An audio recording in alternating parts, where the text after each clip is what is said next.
En el día de hoy hablaremos sobre la última decisión de la Reserva Federal la semana pasada y cómo está afectando al público en general. También hablaremos sobre la última demanda famosa en bienes raíces que le cayó a la Asociación Nacional de Realtors. Hablaremos como siempre de las tasas de interés y algo más. Hola, te habla María Urbano, tu agente de finca raíz aquí en la Bahía de Tampa, y estas son las noticias inmobiliarias del 7 de noviembre del 2023. La Reserva Federal dejó las tasas de interés sin cambios al final de su reunión de 2 días la semana pasada. Pero para los consumidores esto no significa que será menos costoso tener deudas de tarjetas de crédito o comprar una casa, comprar un carro o aprovechar el valor líquido de la vivienda. Veamos, las tasas porcentuales anuales de las tarjetas de crédito ahora son más del 20% en promedio, un máximo histórico.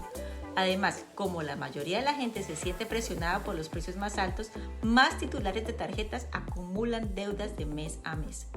El interés promedio de las tarjetas de crédito fue del 20,79% a octubre de este año.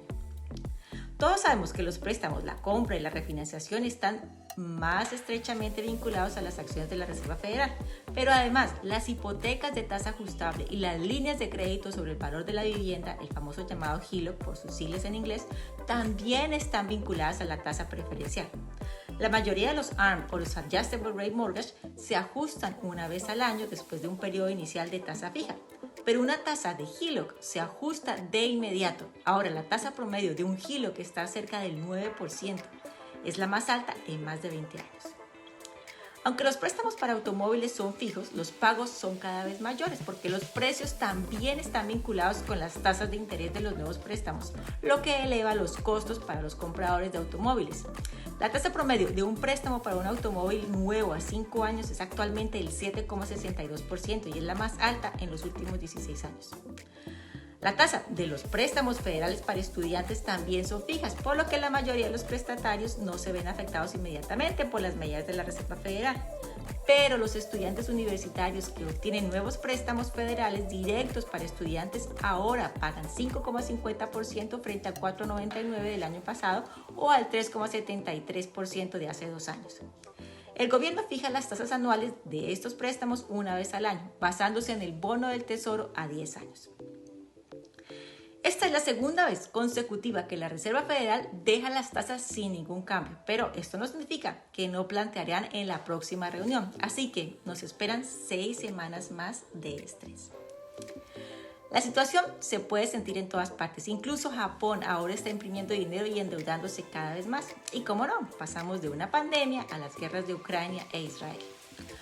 Por otro lado, un jurado federal asestó esta semana pasada el mayor golpe de la historia estadounidense de compra de vivienda en cuanto descubrió que la famosa Asociación de Agentes Inmobiliarios y varias grandes casas de bolsa habían conspirado para mantener las comisiones de los agentes artificialmente altas.